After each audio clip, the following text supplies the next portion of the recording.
इस वीडियो में बात करूंगा कि ये इंटरनल के अंदर सिर्फ 10% बच्चे ही क्यों पास हो पाते हैं, 90% बच्चे फेल क्यों हो जाते हैं। In spite of the fact कि अगर मैं बात करूं लगभग हर बच्चा बहुत अच्छी कोचिंग लेता है, अच्छे टीचर से पढ़ता है, अपने बेस्ट ऑफ द एफर्ट्स डालता है, अपनी तरफ से बेस्ट पेपर करके आता है, लेकिन फिर भी सिर्फ और सिर्फ 10% बच्चे पास हो पाते हैं। विश्वास मानिएगा, इस वीडियो को एंड तक देखिएगा। इस वीडियो को अगर आपने एंड तक देख लिया तो ये आपके लिए एक आई ओपनर का काम करेगी और आज से ही आप अपनी स्ट्रैटेजी को बदल करके अपने तरीके से पढ़ाई करना शुरू कर दें।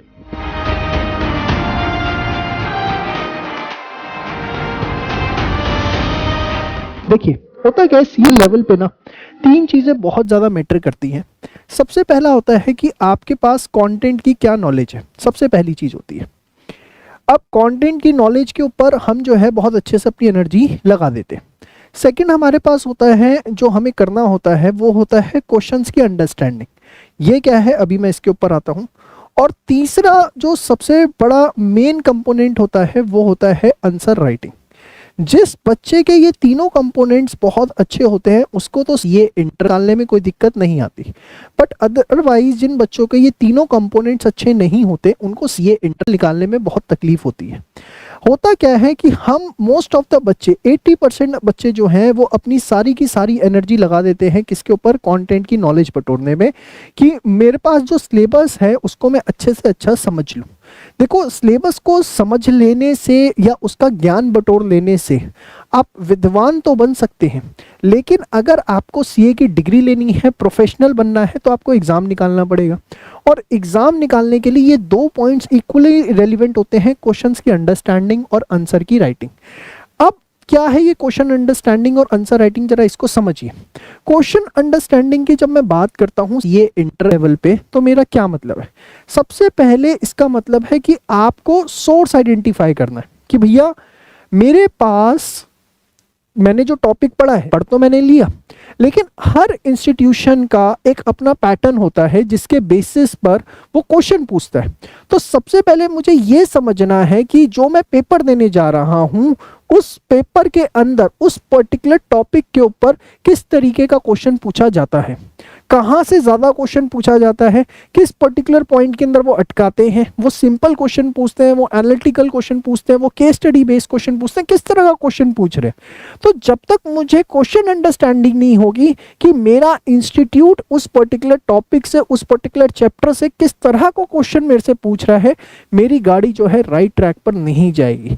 और उसके लिए मुझे क्या करना है, मुझको भाई सोर्स क्या होते हैं, कहाँ कहाँ से हमारे पास पता लगता है कि क्या क्वेश्चंस आ सकते हैं। सबसे पहला तो भाई पास्ट एग्जाम हो गए, उसके बाद क्या हो गया, हमारा आईसीआई मॉड्यूल हो गया, ठीक है। इसके बाद हमारे पास क्या हो गया, आरटीपी हो गया। इसके बाद अगर हम बात करें तो नेक्स्ट हमारा क्या हो गया भाई, जो मॉक टेस्ट होते हैं। ये चार सोर्स होते हैं जहां से हमें पता लगता है कि इंस्टीट्यूट हमारा जो है वो किस तरीके के क्वेश्चंस पूछ सकता है। आपको देखिए, कोई भी चीज़ आप कर रहे हैं, कोई भी चैप्टर आप कर रहे हैं, आप सोचते हैं कि हम सिर्फ चैप्टर करते चले जाएं, कहानी बन जाएगी। नो, जब भी आप एक पर्टिकुलर चैप्टर को कंप्लीट करते हैं तो सबसे पहले उसके बाद आप ये देखिए कि इंस्टीट्यूट ने आज तक उस चैप्टर पे किस तरह के क्वेश्चंस आपसे पूछे हैं। जब आप इस एक्सरसाइज को करेंगे, क्वेश्चन अंडरस्टैंडिंग वाली एक्सरसाइज को करेंगे, तो आपको समझ में आएगा तीन चीजें। क्या तीन चीजें समझ में आएंगी, बड़े ध्यान से सुनिएगा। वीडियो थोड़ा सा लंबा हो सकता है, बट विश्वास मानिए बहुत फ्रूटफुल वीडियो आप लोगों के लिए होने वाला है अगर आपने इसे एंड तक देख लिया। तो जब आप क्वेश्चन अंडरस्टैंडिंग की एक्सरसाइज करेंगे, एनालाइज करेंगे जो भी आप पढ़ रहे हैं कि भैया इस पे इंस्टीट्यूट मेरा किस तरह के क्वेश्चंस पूछ रहा है, तो आपको समझ में आएगा कि तीन चीजें हो सकती हैं भाई। एक कि भाई वो बहुत जनरल क्वेश्चन पूछ रहा है। जनरल क्वेश्चन पूछ रहा है मतलब मैं देख पा रहा हूँ कि इस चैप्टर के अंदर ये 10 टॉपिक थे, इन 10 टॉपिक्स के अंदर से ना मुझको पता लगा भाई 4 टॉपिक ऐसे हैं जिस पे वो घुमा फिरा के हर बार क्वेश्चन पूछ ही लेता है, और उन 4 टॉपिक्स के अंदर भी ये की पॉइंट्स हैं जहाँ से वो क्वेश्चन बार बार पूछ रहा है। ये जनरल है, और जनरल जो है 70% टाइम हमें वही देखने को मिलता है कि भैया 10 बार अगर पेपर आया है तो 6 से 7 बार जो है इस तरह का क्वेश्चन उस चैप्टर में से पूछा गया है। आप आइडेंटिफाई करिए, और ये आइडेंटिफाई करके जो जनरल है ना, जो आपने अपने कॉन्सेप्ट की नॉलेज बटोरते समय नोट्स बनाए थे ना, जब आप अपने पढ़ाई कर रहे थे नोट्स बनाए थे, तो जब आप क्वेश्चन अंडरस्टैंडिंग की एक्सरसाइज पे जाते हैं आपको पता लगा कि भाई 10 में से 4 ऐसे टॉपिक्स हैं जो जनरल कैटेगरी के हैं, तो आप अपने नोट्स के अंदर उन टॉपिक्स के आगे जी मार्क करिए कि भाई ये जनरल कैटेगरी के टॉपिक है, 10 में से 7 बार जो है यहाँ से जो है क्वेश्चन पूछा जाता है। रिवीजन करते हुए बहुत फायदा आपको मिलेगा। जब आप 10 टॉपिक पढ़ रहे होंगे आपको पता है ये 4 टॉपिक ऐसे आ गए जो जनरल है, बहुत पूछे जाते हैं, इसको एकदम जो है थोड़ा तमीज से मुझको देखना है। उसके बाद क्या है, आप देखेंगे कि नेक्स्ट कैटेगरी, मैं सी लिख रहा हूँ सीधे, बी अभी बाद में लिखूंगा। सी कैटेगरी क्या है, रेयर, आपको दिखेगा ये 10% होती है। मतलब कि भाई एक टॉपिक ऐसा निकलेगा, एक टॉपिक जो 10 में से एक बार पूछा गया, रेयर पूछा गया, और उस साल का आप पेपर भी उठा के देखेंगे तो हो सकता है पूरा पेपर ही रेयर कैटेगरी से बनाया गया हो। तो आपने क्या करना है, देखा कि भाई ये जो है वो रेयरेस्ट कैटेगरी का टॉपिक है, ये कभी कभी पूछा जाता है, ये हर बार नहीं पूछेगा, एकदम रेयर 10 में से एक बार पूछ लिया तो पूछ लिया। तो आपने जो अपने नोट्स बनाए थे उसके अंदर जी मार्क कर लिया, और ऐसा टॉपिक जो रेयर कैटेगरी का है उस पर क्या मार्क कर लिया, आर मार्क कर लिया। ठीक है ना भाई, मेरा जी मार्क हो गया और क्या हो गया, आर मार्क हो गया। वंस मैंने जो अपने नोट्स बनाए थे उस पे मैंने जी और आर मार्क कर लिया ना, मेरा सेकंड स्टेप खत्म हो जाता है क्वेश्चन अंडरस्टैंडिंग का। क्वेश्चन अंडरस्टैंडिंग से मुझको यही पता लगना है, मुझे यही एनालिसिस होना है कि जो मैं पढ़ रहा हूँ उसके अंदर क्या इंपॉर्टेंट है, कहाँ से मेरा इंस्टीट्यूट सबसे ज़्यादा क्वेश्चन पूछ रहा है, कहाँ से सबसे कम पूछ रहा है। यहाँ पर एक पॉइंट रहेगा आपका, कौन सा,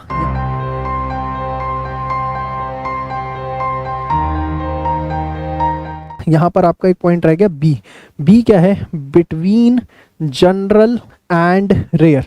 और ये क्या होते हैं, ये होते हैं टाइम कंज्यूमिंग टॉपिक। 5 टॉपिक ऐसे हैं जिस पे कभी पूछ लेता है, कभी नहीं पूछ लेता, इस तरह के टॉपिक्स होता है, हो सकता है नहीं भी पूछा हो। ठीक है ना, तो हमें समझ में आ गया कि भाई मेरी अब ABC एनालिसिस क्या है, मेरी A कैटेगरी ये है, मेरी B कैटेगरी ये है, और मेरी C कैटेगरी क्या है, ये है। जब ये आप खुद करते हैं ना तो इसका फ्रूट आपको मिलता है। देखिए हमारे बता देने से और खुद करने में ना बहुत ज़मीन आसमान का अंतर है।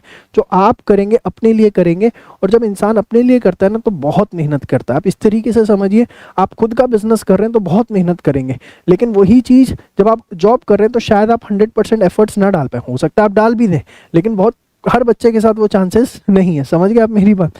तो वही यहाँ पर आप समझिए कि कंटेंट की नॉलेज होना, ठीक है।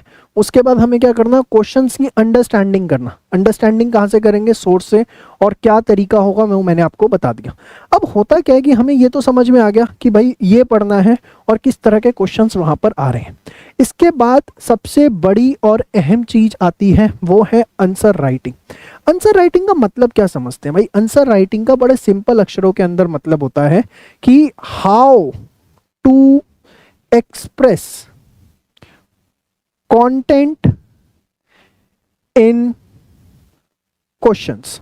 भाई ये मीनिंग है मेरे हिसाब से तो, कि जो आपका कंटेंट आपने पढ़ा उसको आप क्वेश्चंस में किस तरीके से लिख करके आते हो, उसको मैं कहता हूँ आंसर राइटिंग। आप भी शायद इसी को ही कहते होंगे। अब आप कह रहे होंगे फाइनल लेवल पे आके आप हमें आंसर राइटिंग का मतलब लिख के बता रहे हो, मैं क्यों लिख के बता रहा हूँ आप समझिए। हो सकता है आपका कंटेंट बहुत अच्छा हो सकता है आपका ये भी अंडरस्टैंडिंग हो कि क्वेश्चन किस तरीके का आता है, क्या आता है, अच्छा आता है। थर्ड स्टेप इज, क्या मैं जो एक्सप्रेस करके आ रहा हूँ क्या मैं वो ठीक एक्सप्रेस कर रहा हूँ। और विश्वास मानिए मेजॉरिटी बच्चे यहीं पर फेल होते हैं। उनका कंटेंट अच्छा है, उनके क्वेश्चंस की अंडरस्टैंडिंग अच्छी है, लेकिन उन्हें आंसर एक्सप्रेस करना नहीं आता। उनको ये नहीं पता कि 5 नंबर का क्वेश्चन आएगा तो मुझे कितना लिखना है, 8 नंबर का आएगा तो कितना लिखना है, अगर उसने क्वेश्चन के एंड में फुल स्टॉप लगाया तो मुझे क्या लिखना है, क्वेश्चन मार्क लगाया तो क्या लिखना है, उसने कमेंट बोला है तो किस तरीके से एक्सप्रेस करना है, उसने अगर एक्सप्लेन बोला है तो किस तरीके से एक्सप्लेन करना है। ये बहुत गहरी चीजें हैं, आप इसके ऊपर थोड़ा सा फोकस डालिए। आप कुछ क्वेश्चंस उठाइए, देखिए कि उसके एंड में लिखा होगा कमेंट, कई बार लिखा होगा एक्सप्लेन, कई बार लिखा होगा क्वेश्चन मार्क, कई बार फुल स्टॉप, और चारों बार इंस्टीट्यूट ने उसका आंसर डिफरेंट तरीके से आपको एक्सप्रेस करके दिया होगा। कभी शायद आपका इस बात के ऊपर ध्यान ना गया हो, लेकिन आज से इसको देखिएगा। अब इसका तरीका क्या है कि भाई how to express content in question. तो इसके लिए देखिए सबसे अच्छी अप्रोच जो रहती है और सबसे बेस्ट अप्रोच रहती है कि जो ICI के सजेस्टेड है, जो ICI के सजेस्टेड हैं उसको आप जो है थॉरली रीड करिए, और सिर्फ रीड मत करिए, साथ में मार्किंग करिए।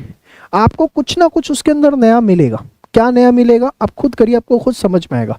आपने क्वेश्चन उठाया, आप उसको पूरा डिटेल में स्टडी करिए, देखिए क्वेश्चन क्या पूछा था, और उसने आपको लगेगा अरे यार इतना बड़ा आंसर क्यों लिखना है। अरे भैया लिखना है, वो इंस्टीट्यूट की रिक्वायरमेंट है, तुम्हारा यूनिवर्सिटी का पेपर नहीं है, लोकल CA इंस्टीट्यूट का पेपर है, जैसे वो कह रहा है वैसे करना पड़ेगा तभी पास हो पाओगे, इतनी बात सुन लो। उसको क्वेश्चन मत करो, उसको चैलेंज मत करो, हो सकता है मैं कह रहा हूँ कि आईसीआई का सजेस्टेड भी एक दो गलत हो, लीव इट, एक दो के चक्कर में थोड़ा ना कि हम अपनी पढ़ाई छोड़ देंगे। आपने क्वेश्चन उठाना है और उसको पूरे सजेस्टेड को रीड करना है और आपको उसको मार्क करना है। कैसे मार्क करना है, मैं छोटा सा एग्जांपल से आपको चलो समझा देता हूँ। सपोज इंस्टीट्यूट का आंसर है 3 पैराग्राफ में, पैरा 1, पैरा 2 और पैरा 3, ठीक है ना। तो आपने देखा भाई पैरा 1 जो है, पैरा 1 के अंदर उसने क्या किया, भूमिका बनाई, मतलब जो भी उसने क्वेश्चन के अंदर पूछा था उसके आगे पीछे की कहानी लिख दी, कुछ भी मेन पॉइंट के ऊपर बात नहीं करी, सिर्फ भूमिका बनाई कि भाई रेवेन्यू रिकॉग्निशन से हमारा मतलब क्या होता है, रेवेन्यू रिकॉग्निशन का इंडेक्स कौन सा होता है, रेवेन्यू रिकॉग्निशन की एप्लीकेबिलिटी कब होती है। आपने देखा भाई ये तो भूमिका बनाता है हर इंडेक्स के क्वेश्चन के अंदर, सपोज, ठीक है ना। पैरा 2 आपने देखा कि भाई पैरा 2 के अंदर जो है ना वो बात करता है मेन कंटेंट की, जो उसकी आत्मा है, उस क्वेश्चन के आंसर है, मेन है, वो उसकी बात करता है। और पैरा 3 के अंदर क्या करता है, आपने देखा कि पैरा 3 के अंदर फिर उसके थोड़ी सी एक्सटेंडेड बातें करता है, मतलब क्वेश्चन जितना पूछा गया उससे थोड़ा सा फालतू बताता है। मैं ये नहीं कह रहा कि ऐसा ही होता है, मैं ये नहीं कह रहा, मैं कह रहा हूँ सपोज आप एक क्वेश्चन उठाते हैं, उसका आंसर पढ़ते हैं, 3 पैरा है, पैरा 1, पैरा 2, पैरा 3, आप उसको रीड करिए और उसके अंदर मार्क करिए कि पहला क्वेश्चन क्या था, पैरा 1 के अंदर जो उसने आंसर दिया उसने क्या क्या बातें उसके अंदर आंसर करी, पैरा 2 में क्या क्या आंसर करी, पैरा 3 में क्या क्या आंसर करी, पैरा 4 में क्या क्या आंसर करी। जब आप इस तरीके से करेंगे ना तो आपको समझ में आएगा कि आंसर राइटिंग इंस्टीट्यूट की रिक्वायरमेंट क्या है और किस तरीके से की जाती है। जिसने ये तीनों एक्सरसाइज कर ली कि कंटेंट, देखो मोस्टली बच्चे, मैंने स्टार्टिंग में भी लिखा 80% बच्चे जो है सिर्फ कंटेंट के ऊपर फोकस कर रहे हैं, वो क्वेश्चन का नेचर नहीं समझ रहे, जिसकी वजह से उनको एग्जाम टाइम में एक दिन पहले नहीं पता होता कि क्या पढ़ना है क्या नहीं पढ़ना, फिर वो टीचर्स के ऊपर डिपेंड होते हैं एबीसी एनालिसिस के लिए। वो गलत नहीं है, लेकिन आपने खुद के लिए किया होगा तो बहुत अच्छा काम करेगा वो, रादर देन आपके लिए किसी ने किया हो, ठीक है ना। और तीसरी सबसे बड़ी चीज आंसर राइटिंग, कि आप प्लीज हाथ जोड़ के विनम्रता पूर्वक निवेदन कर रहा हूँ, आईसीआई के सजेस्टेड्स को पढ़ने के लिए ज्यादा नहीं, रोज के 30 मिनट आज से अलग कर दो, रोज के 30 मिनट, रोज एक सब्जेक्ट के आप क्या करो, पास्ट एग्जाम पेपर उठाओ, उसका सजेस्टेड उठाओ, प्रिंट आउट निकालो या पीडीएफ से, क्वेश्चन स्लोर्स का सजेस्टेड पढ़ो और मार्किंग करो कि वो लिख कैसे रहा है उसका आंसर, सिर्फ इसके ऊपर फोकस करो। आप देखना आपके आंसर राइटिंग के जो स्किल्स हैं वो ऑटोमेटिकली एनहेंस होने शुरू हो जाएंगे। एंड वंस आपने तीनों पॉइंट्स के ऊपर इक्वल एनर्जी लगा दी तो विश्वास मानिए इंस्टीट्यूट का रिजल्ट भी अप होगा और आपका रिजल्ट भी अप होगा। And that is the reason कि मैंने बोला था कि 90% बच्चे क्यों फेल होते हैं, 10% बच्चे ही क्यों पास हो पाते हैं, क्योंकि कुछ में ये स्किल्स इनबिल्ट होते हैं, जिनमें इनबिल्ट होते हैं वो पास हो जाते हैं, लेकिन जिनमें नहीं होते वो मेहनत करके इनबिल्ट कर सकते हैं। एंड मैं उम्मीद करूँगा आज से आप अपना मेथड बदलेंगे, तरीका बदलेंगे, और जब तरीका बदलेंगे तो डेफिनेटली आपका रिजल्ट भी बदलेगा और ये अटेम्प्ट आपका लास्ट अटेम्प्ट होगा and you will be chartered accountant. आज के लिए इतना, मिलते हैं नेक्स्ट वीडियो में, तब तक के लिए बाय बाय, टेक केयर, जय श्री श्याम।